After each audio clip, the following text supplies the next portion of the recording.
What is up, everybody? I am George Mossey. This is the George Mossey Show. Say hello to my co-host Cherona. So we watched 90 Day Fiance The Other Way, Season 4, Episode 2. Now, we were talking about the situation with Isabel and Gabe and telling Isabel's son, Miguel, who's only 11 now, about the situation because she and Sarah both feel that it's important that he knows because he's a part of this family. And we were thinking about that, like, well, what's an acceptable age to tell someone that? And I'm thinking when that person starts to date.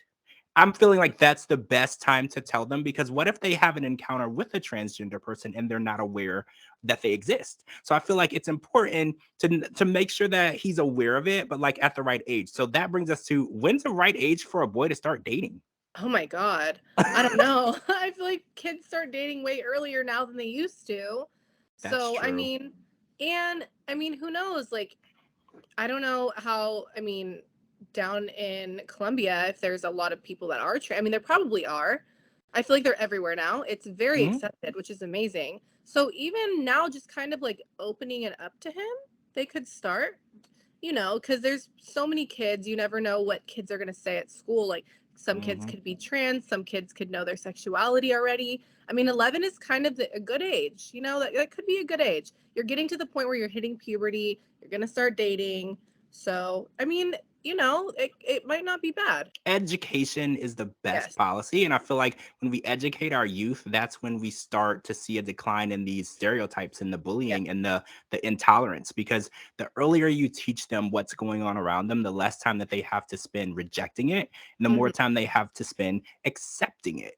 All right, Exactly. so I want to talk about Chris and Jimmy. So we watched Chris get on a plane and she's ready to go to Colombia, and her son drove her to the airport with her mom and her daughter. And this was a pretty emotional thing. Not so much for Chris. She seemed like ready to go, but her Hmm. family is super worried, especially her mom. Her mom is like, I love you.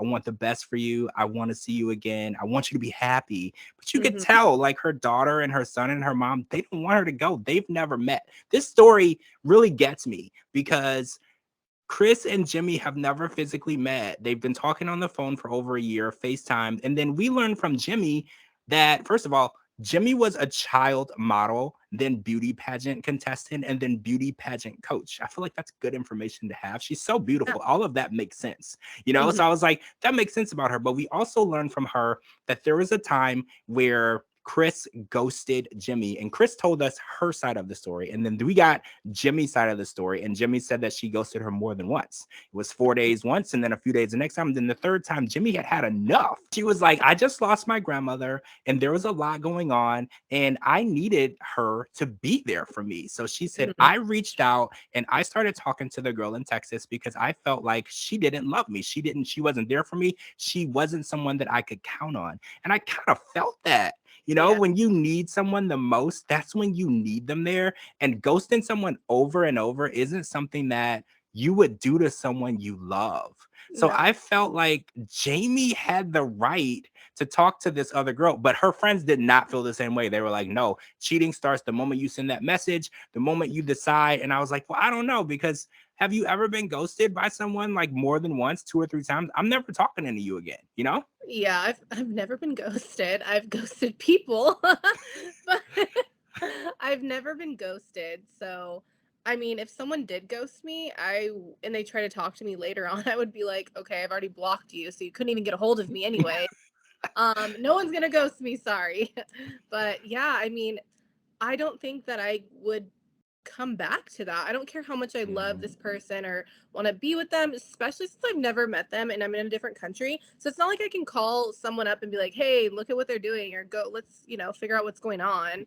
I mean, all she's got True. is social media. It's not like she's got contacts that she can be like, "Is she okay? What's going on?" Because, she does have narcolepsy, and Hmm. something really bad could have happened. And how is she going to figure that out? She's not going to know because she has no Yeah. resources. So, of course, she's going to think, okay, I don't know what the hell happened. So, I'm going to start moving on. I would do the same. I'm interested to see how this goes when they meet for the first Oh, time because this could go left. I mean, it probably will Yeah. because she didn't mention anything about having COVID at that point, and Chris, that was a key point of Chris's story. So I see some discrepancies. I don't know who's telling truth and who's not. So I'm just gonna be there watching with my binoculars and just watching how this plays out. I'm excited for that. Same. Let's talk about Jen and Rishi. So Jen started dropping atomic bombs on us right away when she told us that Rishi's family does not know not only that they're engaged, but that they're even in a relationship.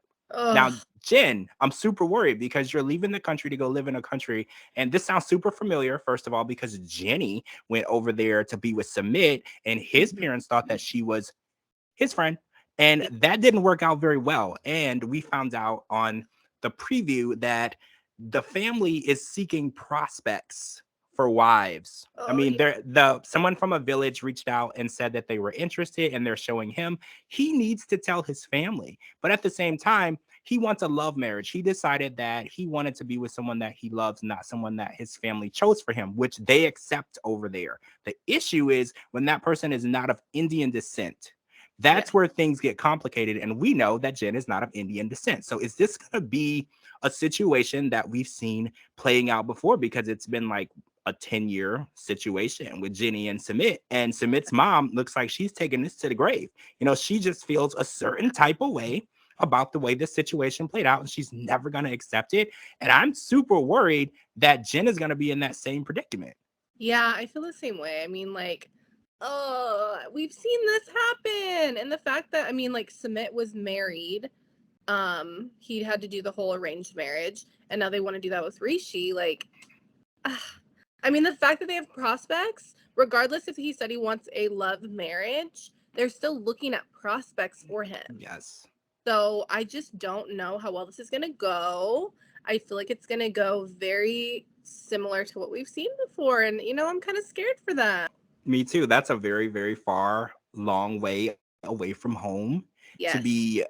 ghosted. Because what if his family says, you know what, you're not talking to her anymore, and then he doesn't talk to her anymore? Like, where's she gonna go? Who's she gonna talk to? So let's Yeah. talk about Randy and Myra. So her friends from out of town come to give her the last dinner before she heads over to India, and she tells Mhm. them that, oh, by the way, his family doesn't know that we're in a relationship. And they flip out. They start going back to her marriage and back to these times where she moved states for men. And they're like, you are insane. They literally used that word to describe Yeah. Jen. They were like, you are insane. You do the same thing. You date the wrong men and expect these men to turn around and be good for you. And unfortunately, they're not 100% wrong. When I heard that Jen had moved states for more than one man, I had like a huge red flag go off in my head. I was like, wait, this is a pattern. This isn't Yeah. like just, oh, we just happen to meet. And no, this is a pattern. And I'm super worried. And Jen's friends are even more worried because they don't trust him. They don't Mhm. trust him because they follow him on social media. Jen does not. And she said that she doesn't follow him on social media because she's Oh, afraid of what she will see. Uh-uh. Jen, follow him on social media. You yep. need to know exactly what he's doing. Yep. Do what everyone else does and check out everybody's social media. Check it. I'm not saying to be like a weird, crazy girlfriend, but you deserve to know what the heck he's posting and what he's doing Yes. because your friend reached back out to you and said that Rishi answered the DM. Now, let's break down the DM. So the DM was just like, hey, I saw your pictures. He said, who are you? Where are you from? And then it stopped. So in Jen's Mhm. mind, she was like, he passed the test. It didn't go past that. He didn't flirt. He didn't ask for a number. It didn't go any further. How do you feel? Do you feel that the DM should have never gotten answered? Like, where are you at with that? Yeah, I don't think that he answered correctly. I would not be okay with that if that was my fiance. Why are you asking women where they're at? I mean, I don't like that at all. I think that he should have probably not responded out of respect for Jen. But I feel like this relationship is going to be a little crazy. So, and the fact that, I mean, I'm not trying to do a spoiler alert or anything, but we already know he's going to send some shirtless pictures. We've seen Yeah. previews. I was So, wondering if this was the same friend or was it the other friend who DM'd him and he like failed twice? yeah, I don't know, but I already know this is going to end really bad because regardless if he's going to be in a love marriage, an arranged marriage, he doesn't seem very faithful. So, I That's mean, true.